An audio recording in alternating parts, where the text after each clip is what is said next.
Praise the Lord. जय मसीह की। परमेश्वर का धन्यवाद करता हूँ। परमेश्वर ने एक बहुमूल्य अवसर दिए, जिस अवसर का मैं बहुमूल्य फ़ायदा उठा सकता हूँ। भाई और बहनों और मित्रों, पिछले दिनों में हमने देखा कि किस तरह से परमेश्वर मनुष्य के हाथ के भोजन के भूखे नहीं है। जो मनुष्य सोचता है कि मैं परमेश्वर को खिलाऊंगा। भाई और बहनों और मित्रों,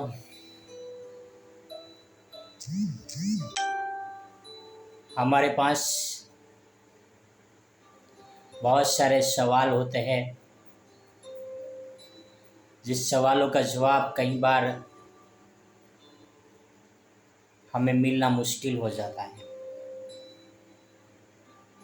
और वो सवाल का जवाब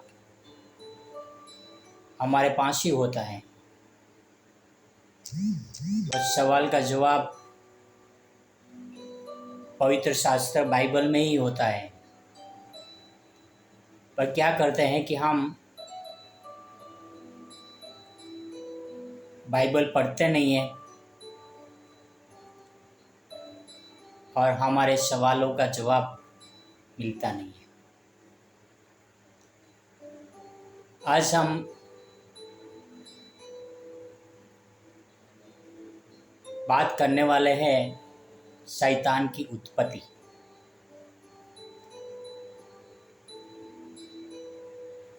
मित्रों,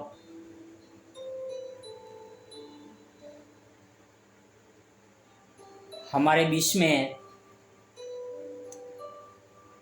कई बार बात होती है, शैतान ने ये किया, शैतान ने वो किया, बहुत सारी बातें होती रहती हैं। अब सवाल ये भी होगा कि पहला शैतान उत्पन्न हुआ या मनुष्य? तो मैं आपको बता देता हूँ कि पहला शैतान उत्पन्न हुआ। मनुष्य की उत्पत्ति बाद में हुई।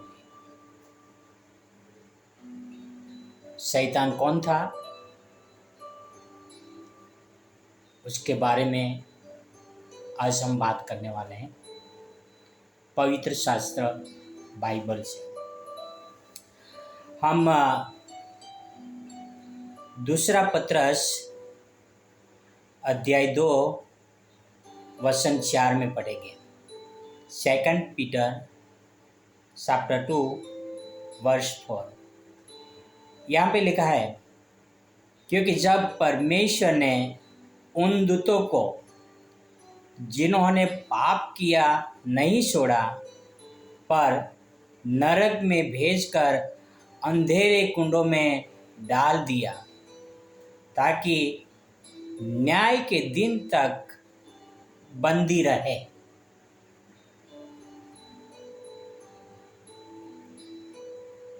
जो शैतान है वो पहले परमेश्वर के दूत हुआ करते थे, और उन्होंने कुछ पाप किया। वो पाप की वजह से उनको दंड दिया गया और अंधेरे कुंड में डाल दिया गया।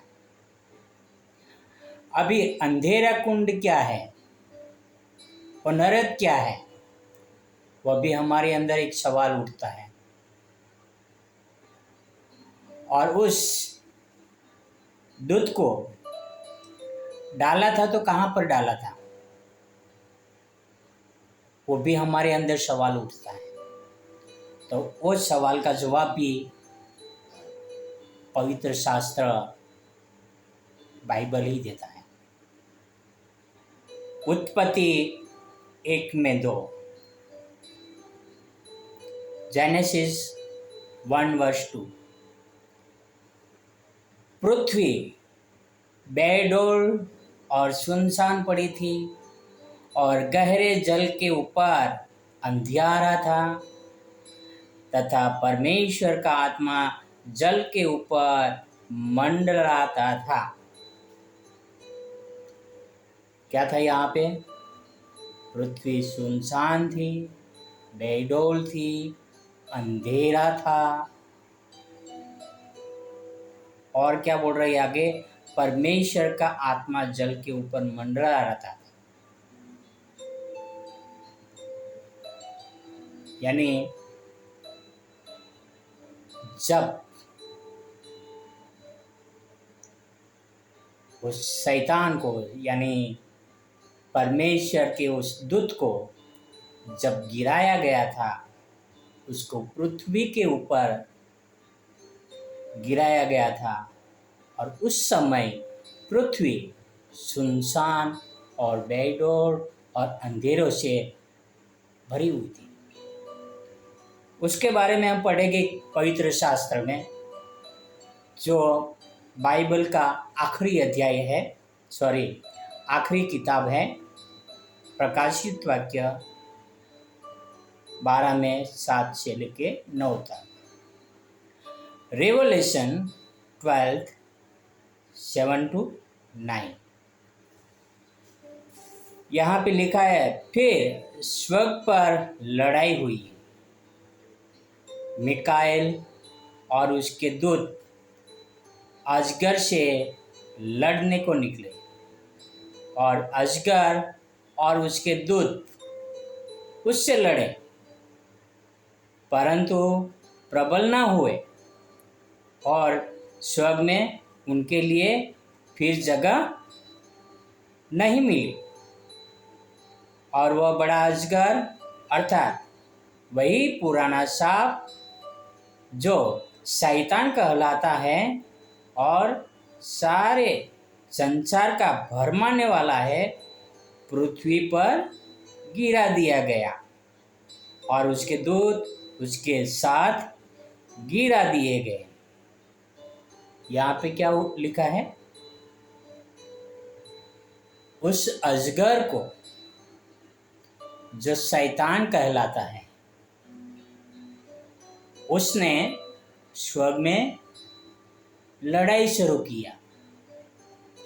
और किस बात के लिए किया वो पवित्र शास्त्र में यहाँ पे लिखा नहीं है, पर जब उसने स्वर्ग में लड़ाई शुरू किया तो मिकाएल और उनके दूतों ने उस शैतान को हरा दिया और हराने के कारण फिर उनको स्वर्ग में जगह नहीं मिली और जगह नहीं मिलने के कारण उनको पृथ्वी के ऊपर पटक दिया गया।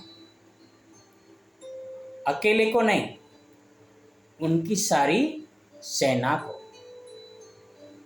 ताकि उनको उस अंधेरे कुंड में बंदी बना दे। यानी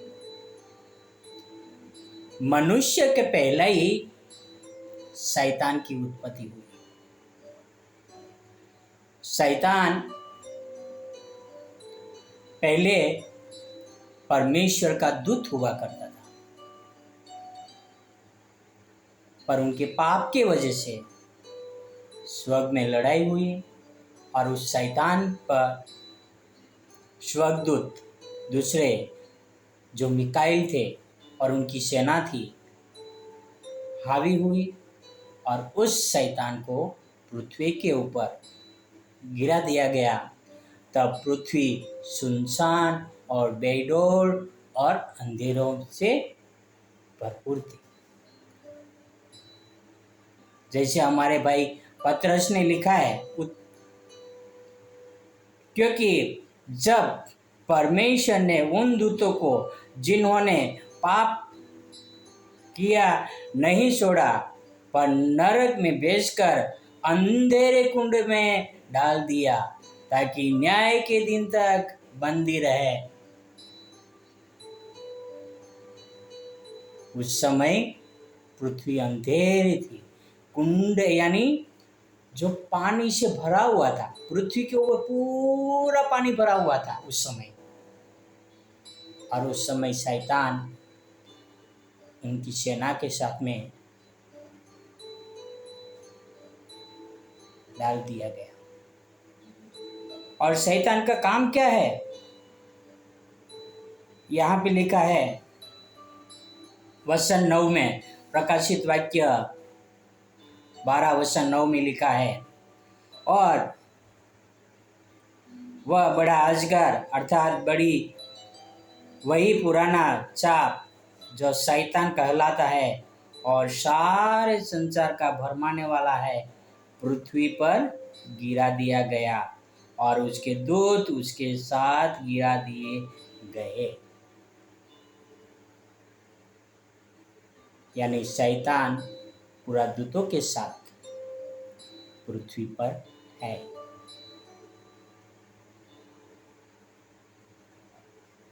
आगे हम देखेंगे कि शैतान के काम क्या है। पर आज हमने देखा शैतान की उत्पत्ति। आओ हम प्रार्थना करते हैं कि आगे परमेश्वर हमें और भी उनके वचनों के द्वारा तैयार करें। हे हमारे महान परमेश्वर पिता, धन्यवाद करता हूँ आपके अनमोल वचनों के लिए जो आपने हमें दिए। आपके वचनों के द्वारा हमें शक्ति और सामर्थ्य मिले ताकि हम समझ सकें कि आपका वचन हमसे क्या कहना चाहते हैं, और शैतान के काम को पहचान सके, परख सके, और हम अपने आप को आपके वचनों के द्वारा आगे बढ़ा सके। पिता, धन्यवाद यीशु मसीह के लिए, आपके प्रेम के लिए, आपके अनुग्रह के लिए। पिता, यह सारी प्रार्थना मेरे उद्धारकर्ता, प्रभुओं का प्रभु, राजाओं का राजा यीशु मसीह के नाम से करता हूँ। आमीन, आमीन, आमीन। God bless you. Have a wonderful day.